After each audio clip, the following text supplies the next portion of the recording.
Let us start our news here in Hargeisa, where a second meeting between Somaliland's president and the opposition parties concluded without a breakthrough in the contested issue of the upcoming local and parliamentary elections.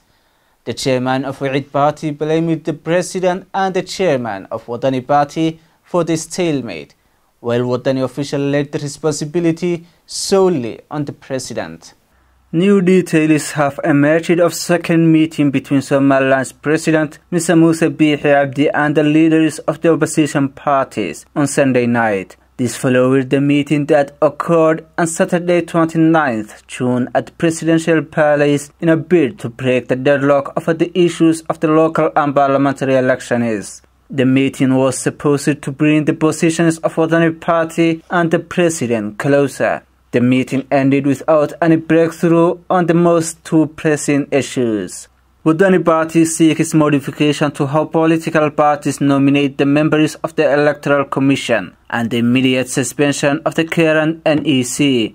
The president meanwhile sees that the current commission should finish its term and the nomination process to be discussed after the next elections. The chairman of Wa'id Party, Mr. Faisal Al-Warabe, blamed President Bihi and the chairman of Wadani Party, Abdillahi, for the stalemate. Both men, he said, refused to make any concessions in spite. When we visited Kenya, we were asked about what happened to Somaliland's culture of compromise. We said that Musa and Ira were not decision makers at the time Somalilanders used to reach compromises. Now, we have problem understanding these decision makers.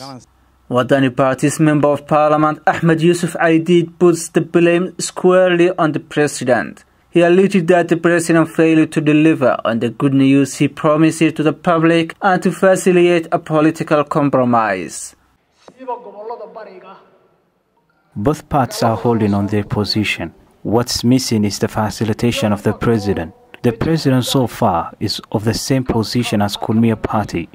For a year and a half, we are stuck with the Electoral Commission is finishing their term, and the new one will be nominated as before. I believe if the president showed flexibility in this point, a lot of issues could have been resolved. Somaliland did not hold any parliamentary elections since 2005. And this long delayed vote is paramount for the country to preserve its self-image of a budding democracy.